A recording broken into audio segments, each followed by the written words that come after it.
A neighbor secretly ran a 20-meter extension cord from my garage to charge his electric car. I pretended not to notice, and before leaving on a business trip, I swapped the main breaker with a 10A fuse. In the dead of night, a sneaky orange line, like a greedy snake, slithered out from under my garage door, winding 20 meters.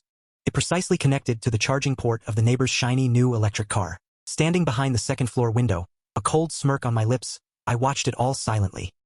He thought his little trick was flawless, not knowing that a physics lesson, carefully prepared for him, was about to begin the moment I set off on my business trip.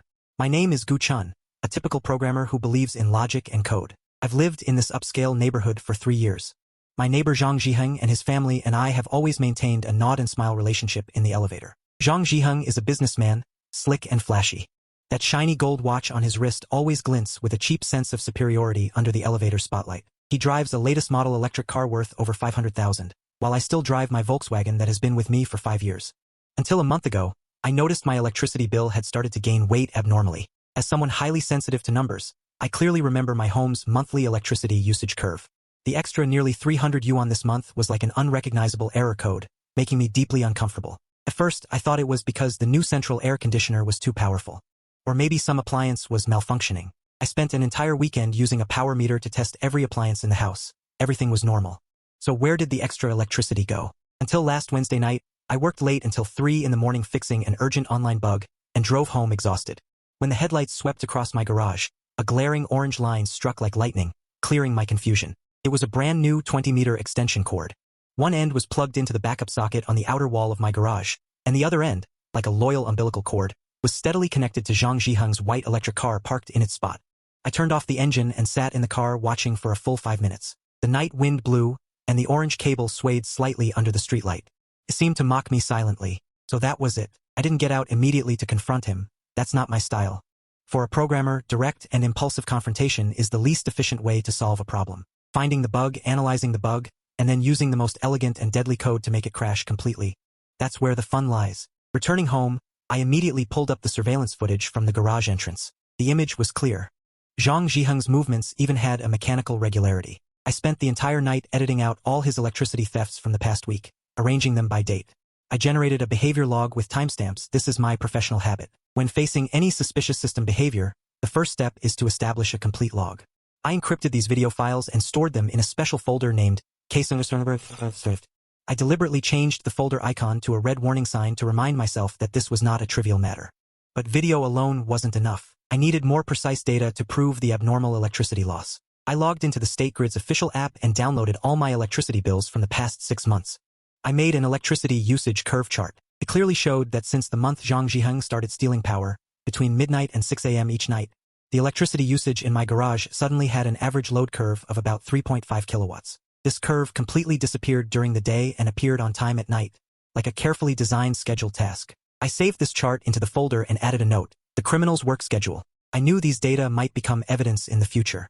A programmer's greatest advantage is that he naturally knows how to let data speak. Sure enough, the surveillance clearly recorded all of Zhang Zhiheng's thefts. Every night around midnight, like a thief, he would quietly take the orange cord from his trunk, expertly plug it in, then go home to sleep with a clear conscience. The next morning at 6, he would appear again, unplug and pack it away, as if nothing had happened. Day after day, rain or shine. Watching Zhang Zhiheng's smug face in the video, I smiled. He probably thought a tech nerd who deals with computers all day would be a socially awkward bookworm. Even if I found out, I'd likely swallow the insult for the sake of neighborly relations. He doesn't understand our kind at all. We may not be good with words, but our respect for rules and logic, and our disgust for intruders, is deeply ingrained. I turned off the surveillance. I opened a shopping website on my computer, and slowly typed a few words into the search bar, 10A fuse. Yes, I didn't want any verbal confrontation with him. That would be too cheap. I wanted to give him a vivid practical lesson on basic electrical engineering and how to be a decent person. And the textbook for this lesson was this inconspicuous little thing. In the following days, I behaved as usual. When I met Zhang Zhiheng in the elevator, I still nodded politely at him. When he boasted loudly about how gas prices had risen again and that driving an electric car saved money, I even agreed with a grunt. The look in his eyes always carried a hint of barely concealed contempt and showing off, as if to say, see, I enjoy the convenience of an electric car without spending a dime on charging. How clever am I? I just sneered inwardly. All cleverness, once it crosses the line, becomes stupidity. And the time to pay for stupidity will come sooner or later. The 10A fuses I ordered online arrived quickly. The packaging was simple, a transparent plastic box, neatly holding 10 small silver white cylinders. I held one in my hand and examined it for a moment. They seemed unremarkable, even a bit cheap. But I knew the physical properties of these little things were absolute and undeceivable. I decided to do an experiment. I set up a small test circuit at home, an adjustable load resistor, a power meter, and my new 10A fuse. I first set the load to 2 kilowatts. The fuse didn't budge. Then I gradually increased the load, 2200W, 2300W, 2400W. The moment the power meter jumped to 2500W, a soft pop came from inside the fuse, and the light went out. I used a multimeter to check for an open circuit. I replaced the fuse with a new one and repeated the experiment 3 times. The results were identical. The tripping threshold of the 10A fuse was very precise, with an error of no more than 5%. This gave me full confidence in the upcoming lesson. After the experiment, I placed the blown fuse on my desk and wrote a 1 on it with a marker, the first sacrifice. I said to myself silently, "You are not wasted. You are sacrificing for justice." A box of 10 cost me less than 20 yuan. I put them in my toolbox and quietly waited for the right moment. Came soon enough. The company arranged for me to go on a business trip next Monday for 5 days. This news was a godsend. A 5-day course cycle was enough to let my teaching results fully ferment. On the weekend before the trip, I began the final preparations for my lesson plan. On Saturday afternoon, I went to a hardware store and bought a high-quality insulated screwdriver and a voltage tester, ensuring absolute safety. Then I pretended to organize clutter in the garage, but I was actually carefully observing the independent electrical panel in my garage. The panel was pre-installed by the developer and the structure was very simple. A main switch, below which were circuit breakers for lighting and several outlets. The original main switch was a 63A circuit breaker, more than enough for a garage. Not to mention charging one electric car, even running several high-power appliances simultaneously would be no problem. This was undoubtedly what emboldened Zhang Zhiheng to be so unscrupulous. He might have even secretly congratulated himself. My home's electrical system was so robust. I opened the panel cover and took photos of the internal wiring structure with my phone, especially the wiring of that 63A main switch. My plan was simple. Before my business trip, replace the 63A brute with a 10A delicate one. A 10A fuse can handle a maximum power of 2,200 watts. Mainstream home electric car chargers on the market for faster charging usually have a power rating above 3 kilowatts, some even reaching 7 kilowatts. As soon as Zhang Zhiheng plugs in his charger, the current will instantly overload, and the fuse will blow within a fraction of a second, achieving a physical power cutoff. Moreover, once this old-style fuse blows, it cannot be restored unless replaced with a new one. And the best part is, this replacement is completely undetectable from the outside. I could even imagine, when Zhang Zhiheng plugs in the charger as usual and finds the charging indicator completely unresponsive, the expression on his face shifting from smugness to shock, then to frustration, would be absolutely wonderful. On Sunday night, I last saw on the surveillance.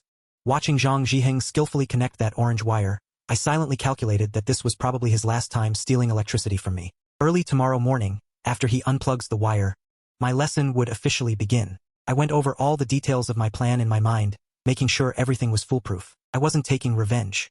I told myself I was just using a programmer's method to fix a real-life bug. Monday morning, the sun was bright. It was a good day for some work. I deliberately got up early, just past 6 o'clock, and kept watch by the window, sipping coffee and keeping an eye on the garage downstairs. Sure enough, before long, Zhang Zhiheng's figure appeared furtively. He quickly unplugged the charging cable, coiled it, and put it in the trunk. Then, humming a tune, he looked very satisfied.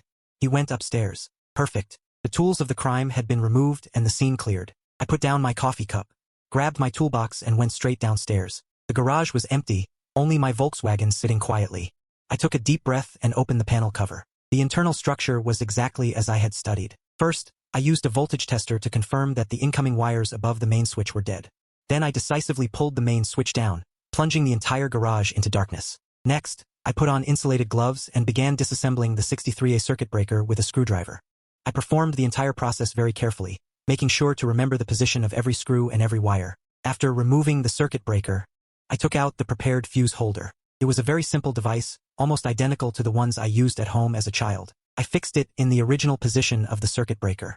Then, following the photos I had taken, I securely connected the live wire and neutral wire to the 2 terminals of the fuse holder. Finally, I took out the core prop, a brand new 10A fuse, gently inserted it, screwed on the cover, and it was done. I closed the panel cover. From the outside, everything looked normal. No one would suspect that this small box now hid a gentle trap. I pulled the main switch up. The garage lights came on as expected. Everything was normal. I smiled with satisfaction, packed up my tools, and went home to change clothes. Ready to set off for the airport. Before leaving, I did something that might have seemed unnecessary, but later proved crucial. I took out my phone and recorded a video of the replaced panel. The shot slowly moved from the main switch label to the fuse holder, finally zooming in on that brand new 10A fuse. As I filmed, I narrated, April 7, 2024, 8:23 a.m. Gu-chan replaced the garage main switch fuse with a 10A fuse to prevent circuit overload fire hazards during the business trip. Operation standard, tools insulated, scene normal. I uploaded this video to my private cloud drive and set a time-sharing link. Valid for 1 year. If anyone later questions me about intentionally damaging others' property, this video would be the best proof of the legality of my actions. At 9 a.m., I was waiting for the elevator at the door with my suitcase. Coincidentally, Zhang's Haiheng and his wife were also just about to go out. Mrs. Zhang was carrying a new bag from a brand I couldn't name. Seeing me, she gave a forced smile and greeted, Gu-chan, on a business trip? I nodded, yeah, a few days. Zhang Zhiheng, beside her, said in a condescending tone, young people need to get around more. It's hard, but it's all for a better life, right? Unlike us, we don't have big ambitions. Just stick to our small business, wife and kids, and a warm home. That's enough. As he spoke, his eyes kept glancing, seemingly casually, at my suitcase and his wife's new bag. That barely concealed sense of superiority almost overflowed the elevator. I smiled, and didn't reply, but thought to myself, your better life is about to hit a small snag tonight. I was even starting to look forward to what interesting scene I would see when I returned in 5 days, whether that orange wire would be put away by himself, or whether he would angrily come knocking on my door.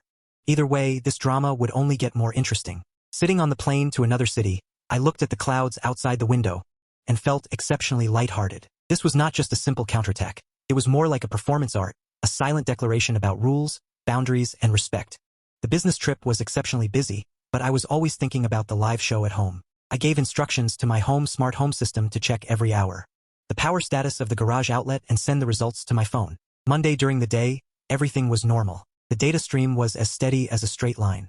I knew Zhang Zhiheng hadn't reached his usual charging time yet. The real test would come at midnight. At 11:30 p.m., I had just finished entertaining clients and returned to the hotel. Almost simultaneously, my phone received a notification, garage outlet status, normal. I stared at the screen, knowing this was just the calm before the storm. I could even imagine Zhang Zhiheng's actions at that moment. He parks the car, takes out that familiar orange wire from the trunk, skillfully plugs it into my outlet, then connects the other end to his beloved car. I had set the detection frequency to once every half hour. That meant the next report would arrive promptly at 12 o'clock. At 11:45, I opened the smart home app on my phone and changed the garage outlet status detection frequency from every half hour to every 5 minutes. I knew it would have some impact on battery life, but tonight was judgment night. I didn't want to miss any detail. 11:50, status normal. 11:55, status normal. 11:58, status normal. I stared at the screen, my fingers unconsciously tapping the side of the red wine glass, producing a clear clinking sound. In my mind, I began to simulate Zhang Zhiheng's actions at that moment. He should have arrived home around 11:40. Following the habit of the past week, he'll first park his car, then pull out the orange extension cord from the trunk. He'll probably plug it into his car's charging port first. Then he'll walk over to the socket on the outer wall of my garage. When he plugs it in, he'll be very careful, trying not to make a sound, even though at this hour no one would notice anyway. After connecting the cord, he might habitually glance at the charging indicator. The light should be red, indicating it's charging. He might be satisfied, clap his hands or light a cigarette, then slowly head home. But tonight, the indicator won't light up. At 11:59, I received a push notification, garage socket status normal. This is the last normal report before the fuse blows. I put my phone on the table, poured myself a glass of red wine. The liquid swirled in the glass, refracting an amber light. I raised the glass toward the dark sky outside the window and softly said, "Cheers, Miss John." At exactly midnight, 2 words popped up on the screen. Disconnected. At that moment, I felt my heart skip a beat, not out of nervousness like a programmer after deploying code for 3 days and nights. I enlarged that notification and read it 3 times. Disconnected wasn't a trip, wasn't an anomaly. It was disconnected. This meant the fuse had fulfilled its mission, cleanly cutting off the circuit. I picked up my phone and took a screenshot. I saved it into a folder named Case Neighbor Power Theft. This was the first piece of evidence after the incident. I didn't receive any new notifications for the next few minutes because the circuit was already broken. The smart socket also lost communication. That itself was the best proof, a complete physical power outage. I leaned back on the sofa in the hotel room, closed my eyes and began to imagine Zhang Zhiheng's expression at this moment. He would first check if the charging gun was securely inserted. Then he'd unplug it and plug it back in. He'd open the car door and check if there were any prompts on the dashboard. He might even crouch down to inspect whether the 2 ends of the extension cord were loose. When all external checks yield nothing, he might stand in front of my garage door, staring blankly at the silent socket, his mind a complete blank. He wouldn't suspect that the root of the problem lies not in his car or his cord, but in the little circuit breaker box in my house, a place he's never given a second glance. That's his blind spot. Someone who only thinks about taking advantage and never considers system boundaries or rules will never understand that a rule-abiding person can set traps within those very rules. I finished that glass of red wine, content, and slept for what felt like an exceptionally long half hour. I took a shower, changed into pajamas, poured myself another glass of red wine, and sat by the window, gazing at the night view of a foreign land, waiting for that judgment moment to arrive. At exactly midnight, my phone screen lit up on time. A soft ding. A push notification popped up, garage socket status, disconnected. I stared at those two cold words, unable to suppress the smile spreading at the corners of my mouth. I raised my glass and gently clinked it against the night sky outside the window. The crisp sound of the fuse blowing seemed to cross mountains and rivers, ringing in my ears. Success. I could almost picture Zhang Zhiheng's expression at this moment. He might be leaning against his car, proudly looking at the charging indicator, waiting for it to light up. 1 second, 2 seconds, 10 seconds pass. The indicator remains unresponsive.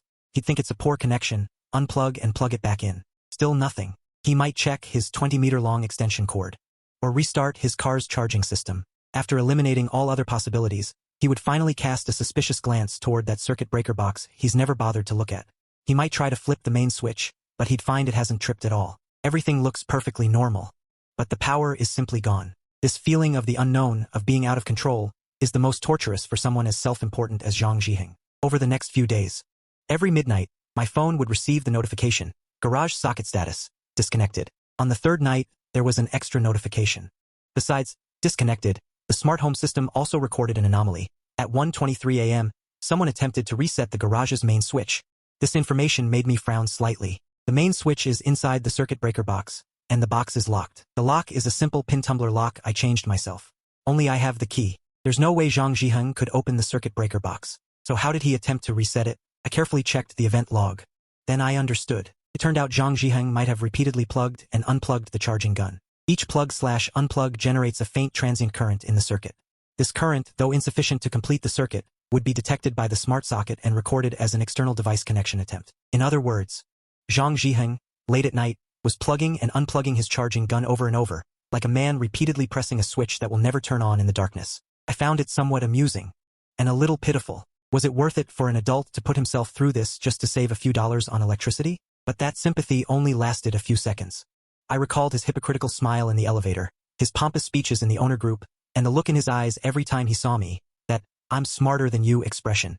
All sympathy vanished instantly. On the fourth night, the notification changed. It was no longer disconnected, but device offline. This meant the smart socket had completely lost its network connection. Two possibilities. 1. Zhang Zhiheng unplugged the plug from my socket, but he had no reason to do that, because he needed that socket to charge. 2. He did something more extreme, like cutting the wire. My heart sank. I immediately opened the smart home app and tried to remotely restart the socket. No response. I tried again. Still nothing. I began to seriously consider a possibility. After consecutive days of failure, Zhang Zhiheng lost his temper and committed some act of vandalism. If he cut the power wire on the outer wall of my garage in anger, it would be more than just a neighborly dispute. It would be intentional damage to another's property. I hesitated, then decided to call the property management. Hello, this is Gu Chun from Unit 3, Apartment 202. I'd like to ask if anyone has reported any anomalies near my garage in the past few days. The young man on duty at the property office clearly didn't know the situation and said he'd go check. 10 minutes later, he called back. Mr. Gu, everything looks normal outside your garage. The socket is online. No issues either. I hung up the phone, and a wave of unease suddenly washed over me. This game seemed to be sliding from a technical confrontation toward something uncontrollable. I realized Zhang Zhiheng might still be trying, just without leaving obvious traces. He was making futile attempts every night. This made me even more pleased. I even started to wonder if he would call the property or an electrician. But that thought was quickly dismissed. He wouldn't dare, because if he called someone in, his power theft would be fully exposed in the daylight. His mask of a respectable man would be torn to shreds in public. He could only try again and again, alone in the dead of night, facing that silent socket, going from full confidence to paranoid suspicion. Then to utter frustration. On the last day of my business trip, I received an unexpected call from the property management. Hello, Mr. Gu. Sorry to bother you. Is everything all right at your place? Your neighbor, Mr. Zhang, mentioned that the electricity in your garage seems to have a problem. He's worried it might be a safety hazard. I leaned back on the hotel sofa, barely containing my laughter. In a voice full of innocence and confusion, I replied, "Really? I have no idea. I've been out of town for a few days. Shouldn't be a big deal. Probably just a tripped breaker. I'll check it when I get back tomorrow. Sorry for the trouble." After hanging up, I almost burst out laughing. Zhang Haiheng couldn't sit still anymore. He actually tried to test me through the property management, but he didn't dare tell the truth. So he used that high-sounding excuse about safety hazards. Such a stupid and cowardly move. I looked forward to going home even more. I knew that the moment I opened the door, the real show would begin. After 5 days away, I boarded the flight back. The plane landed on a Friday evening. I didn't rush home. Instead, I took my time, had dinner at the airport, and then took a taxi back to the neighborhood. As I walked into the lobby of my building, dragging my suitcase, I immediately spotted a familiar figure. He was clearly waiting for me. When he saw me, his eyes, bloodshot from several sleepless nights, flared with anger. He rushed over and demanded in a voice barely suppressing his rage, "Gu-chan, you're finally back. Let me ask you, did you mess with my car?" His voice was loud, immediately drawing the attention of a few neighbors waiting for the elevator. I put on a surprised look, acting innocent. "Brother Zhang, what do you mean? I just got off the plane, all worn out. I have no idea what you're talking about. What happened to your car? Stop pretending." Zhang Zhiheng completely lost it. He pointed at my nose. "Don't think I don't know. Since the night you left on your trip, my car hasn't been able to charge. I had someone check it. The car is fine, the charging cable is fine. It's just that the electricity coming from your garage is gone. Did you tamper with something?" The moment he said that, the neighbors' expressions shifted instantly. Their eyes were full of contempt, ridicule, and excitement for a good show. Electricity coming from his garage. That was basically admitting he stole electricity. Zhang Haiheng immediately realized his slip. His face flushed red and white, but he was already in too deep. He had to brazenly shift all the blame onto me. Don't change the subject. Even if I used a little of your electricity, do you have to pull such a dirty trick? Let me tell you, this is willful damage to someone else's property. You'll be held legally responsible." I looked at him coldly, not even bothering to raise an eyebrow. "Brother Zhang, first of all, what do you mean by a little electricity? I checked the surveillance. For a whole month, every single night, you used my electricity to charge that precious car of yours. That's stealing, not using. Second, what I do with my own circuit breaker is my business. I went out of town. For safety, I replaced it with a lower-rated fuse to prevent accidents. That's perfectly reasonable, legal, and justifiable. Third, and most importantly, what does your car not charging have to do with me? You're the one who plugged your charging cable into my outlet. Now that something's wrong, you come to me? What kind of logic is that?" My words were clear, each one striking home. Zhang Zhiheng was left speechless, his face turning purple. He probably never expected that I, a quiet tech geek, could be so sharp-tongued. Just then, something even more unexpected happened. With a ding, the elevator doors opened. 2 security guards from the neighborhood stepped out. Behind them followed 2 police officers in uniform. One security guard pointed toward us and said to the police, "Officers, these are the ones who've been arguing for a while." As soon as Zhang Zhiheng saw the police, it was like he'd found a savior. He rushed over and pointed at me. "Officers, perfect timing. It's him. He deliberately tampered with the circuit and damaged my car battery. My car costs over $500,000. You have to help me." When I heard those words about the battery being damaged, my heart sank. I had imagined countless ways Zhang Zhiheng might react, but never this. A 10A fuse only blows the moment of an overload. It simply cuts off the power. There's no way it would send a current to damage the battery. There must be some detail I don't know. The officers' expressions turned serious. One older officer approached me. He asked in a deep voice, "Is what he said true? Was your neighbor's car damaged because of your electrical circuit?" In an instant, everyone's eyes were on me. I clearly saw a triumphant smirk curl at the corner of Zhang Zhiheng's mouth. I realized things had gone far beyond my initial plan. This was no longer a simple neighbor dispute. A carefully laid trap was closing in on me, facing the officer's sharp gaze. And Zhang Zhiheng's smug face. I quickly forced myself to calm down. Panic wouldn't solve anything, especially in such a passive position. I took a deep breath and said to the officer in the calmest tone I could muster, "Officer, this is pure slander. First, I didn't tamper with any circuit. I only performed a normal safety upgrade within my own lawful property. Second, he claims his car battery was damaged. Where's the evidence? A professional test report? A third-party appraisal? Is he just trying to extort $500,000 from me with empty words?" My composure clearly caught Zhang Haiheng off guard. He froze for a moment, then shouted even more agitatedly, "Slander? My car is parked in its spot right now. Completely dead." The repair technician from the 4S shop came and took a look. His preliminary verdict is that it suffered an abnormal high-voltage surge while charging, which blew the battery protection board. If you didn't cause it, who did? Abnormal high-voltage surge. I latched onto that key phrase. Suddenly, I had a clear lead. I turned to the older officer and said respectfully but firmly, "Officer, may I ask you something? When a 10A household fuse blows during an overload, is it possible for it to generate an abnormal high-voltage surge? Even middle school physics says that doesn't make sense. The purpose of a fuse is to protect the circuit, not create current. Mr. Zhang, if you truly believe. His car was damaged because it was charging at my place, so first he needs to prove two things. One, that he had the right to charge at my house, and two, that the car's damage has a direct causal relationship with my home's electrical circuit.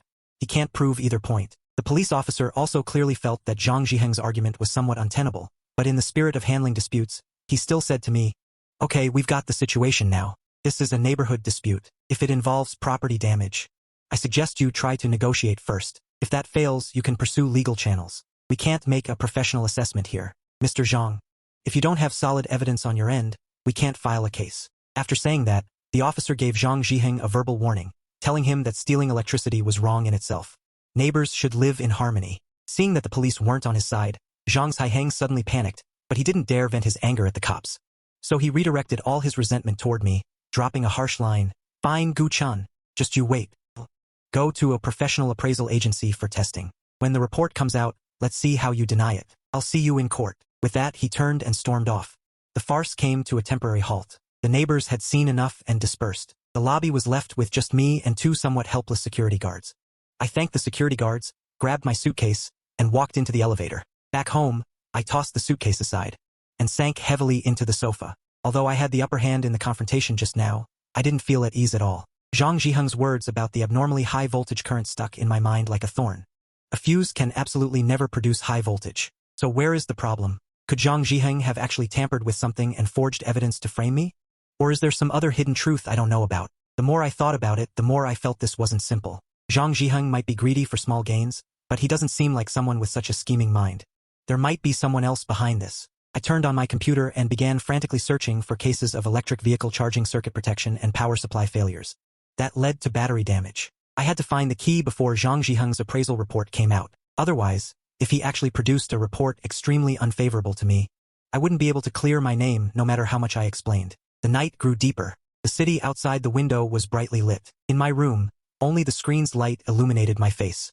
I knew this wasn't over yet. Zhang Zhiheng's counterattack was fiercer than I had anticipated, and I had to be fully prepared for the next, more violent storm. The next 2 days were calm in the neighborhood. Zhang Zhiheng didn't come looking for me, but on the homeowners group chat, I sensed another war without gunfire. Mrs. Zhang started playing the victim in the group, without naming names, but every word hinted that their family had encountered a malicious neighbor who retaliated over a trivial matter, causing their newly bought car to be inexplicably damaged, resulting in heavy losses.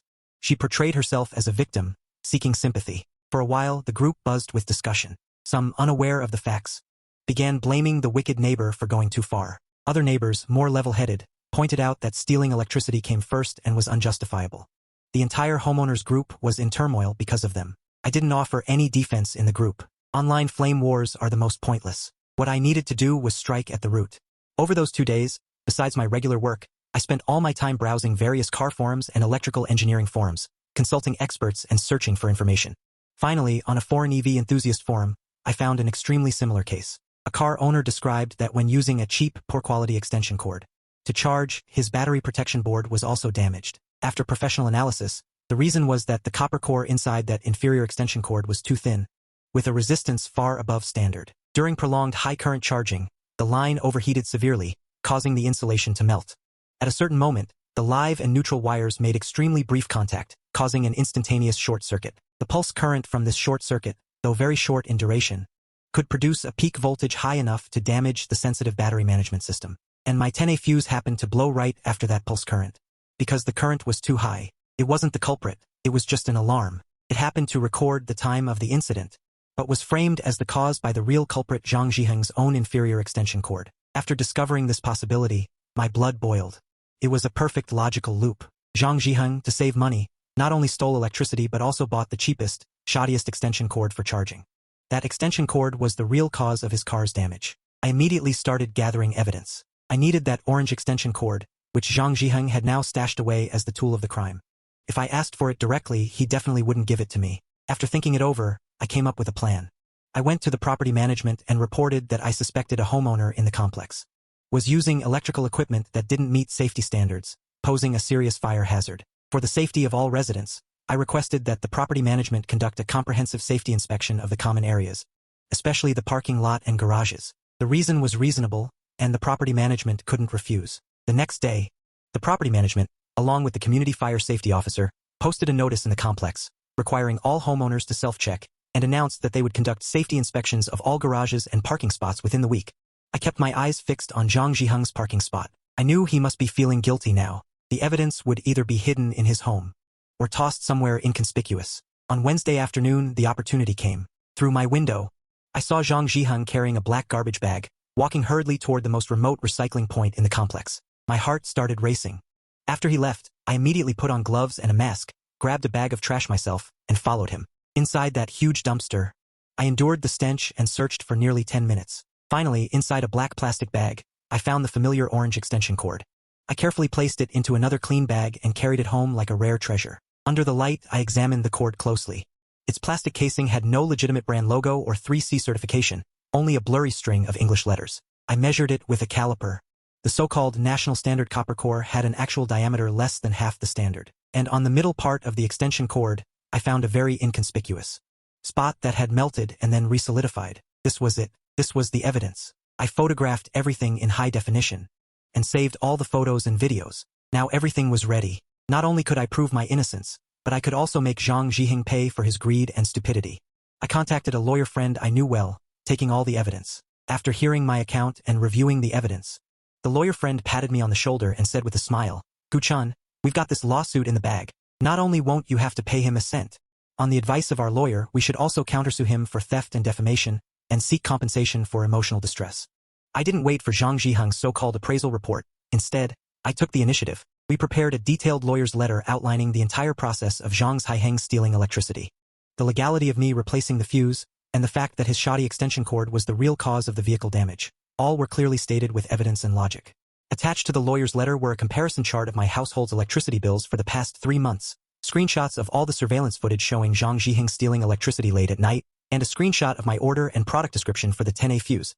High-definition close-up photos of that orange extension cord, especially the missing brand, overly thin wires and melted insulation. I consulted multiple electrical engineers and chat records with automotive repair experts, proving that my deduction was technically sound. Finally, the lawyer's letter clearly stated our demands, that Zhang Zhiheng immediately cease harming my reputation, publicly apologize in the homeowners group, and compensate me for the lawyer fees, lost wages, and emotional distress totaling 30,000 yuan, or we would immediately file a lawsuit in court. On Friday afternoon, the lawyer's letter, along with a thick stack of evidence, was delivered securely by courier into Zhang Zhiheng's hands. I could imagine. When Zhang Zhiheng opened the package and saw all these incriminating pieces of evidence he thought were so secret laid out one by one, how priceless his expression must have been. Sure enough, within half an hour my phone rang. It was Zhang Zhiheng. The moment the call connected, instead of the arrogance and anger from before, there was a trembling voice mixed with panic and disbelief. "Gu-chan, you? What do you mean by this? You're stalking me? You went through my trash." I put the call on speaker. In a calm tone, I replied, "Mr. Zhang, I'm just protecting my legal rights. You commit illegal acts every day in the public area outside my door. My surveillance caught it. That's called gathering evidence, not stalking. As for that wire, you threw it away in the public trash bin yourself. I just happened to pick it up. This is blackmail. 30,000 bucks? Why don't you just rob me?" Zhang Zhiheng, clearly still not grasping the situation. "Whether it's blackmail, you can ask your lawyer. I'll tell you plainly. If you choose to go to court, I'll not only submit this evidence but also apply for a professional forensic examination of that extension cord. Then you'll not only lose the case, compensate me for all losses, but your theft of electricity might also be recorded. You weigh it yourself, whether it's worth it for your pathetic pride." My words hit him like a hammer, completely shattering his last psychological defense. There was a long silence on the other end. I could hear his heavy breathing. After a long while, "Brother Gu, it's my fault. I was blind and greedy for small gains. Look, we're neighbors. Can we settle this privately? 30,000 is too much. I'll pay you back the electricity cost. Double, no, triple the amount, okay?" I let out a cold laugh. "Now you remember we're neighbors? When you pointed your finger at me and cursed? When you ruined my reputation in the group, did you ever think we were neighbors? Zhang Zhiheng, I'll give you one day to think it over. Before 5 p.m. tomorrow. If you don't accept all my terms, we'll see each other in court." With that, I hung up cleanly, leaving no room for negotiation. I knew that for someone like Zhang Zhiheng, constant concessions would only make him more aggressive. Only by hitting him hard once could he truly learn what respect means. Time ticked by. I didn't get another call from Zhang Zhiheng, but I knew he was going through a fierce inner struggle. Swallow his pride and pay to avoid trouble, or gamble on a lawsuit against me. In the evening, faint sounds of fierce arguing came from their place. The loudest voice was Mrs. Zhang's. Though I couldn't make out the details, words like shameful, greedy for small gains. The words came through intermittently, penny wise, pound foolish. It seemed Mrs. Zhang already knew the whole truth and was holding an internal trial for him. This argument undoubtedly accelerated Zhang Zhiheng's compromise. The next morning, Saturday, I was at home reading a book. The doorbell rang. I looked through the peephole and saw Zhang Zhiheng and his wife. Zhang Zhiheng was carrying a fruit basket. His face wore a forced smile, while his wife looked awkward, constantly nudging him with her elbow. I opened the door. Before I could say anything, Zhang Zhiheng bowed 90 degrees. Gu Chun, I'm sorry. It was my fault. I shouldn't have stolen your electricity, let alone done it while you were away. I'm a jerk. I'm not a decent person. His attitude changed so quickly that even I was surprised. Mrs. Zhang chimed in, that's right, Gu Chun. My husband is a blockhead, blinded by money. Please be magnanimous and don't stoop to his level. We had a thorough self-reflection last night. We accept all the conditions you proposed. All of them. He took out his phone, ready to transfer the money to me on the spot. I didn't agree immediately. Instead, I looked calmly at Zhang Zhiheng and asked, is this apology sincere? Zhang Zhiheng nodded frantically. Sincere, absolutely sincere. I'll never do it again. I promise. All right, I nodded. I'll accept the money. But most importantly, you need to make a public apology in the owners group. I want you to write down the whole story clearly. Tell everyone you stole the electricity first and maliciously slandered me later. Your car damage was caused by the inferior wiring you used yourself. It has nothing to do with me. Can you do that? Zhang Zhiheng's face twitched. Admitting his shameful deeds in front of hundreds of neighbors, that was harder than paying the money. He hesitated. Seeing this, his wife pinched his waist hard. She lowered her voice and said, what are you thinking? Do you want to go to court and let everyone know you're a thief? Zhang Zhiheng shuddered, then finally gritted his teeth and nodded. Fine, I'll write it. I'll write it right now. Half an hour later, a 500-word apology letter appeared in the community's owners group. Zhang Zhiheng's words were earnest, his attitude humble. He described the entire process, stealing the electricity, framing me, and then being slapped in the face by my evidence. This apology letter hit like a bombshell, instantly stirring up the entire owners group. Those who had previously defended Mrs. Zhang now vanished. All that remained were attacks on Zhang Zhiheng.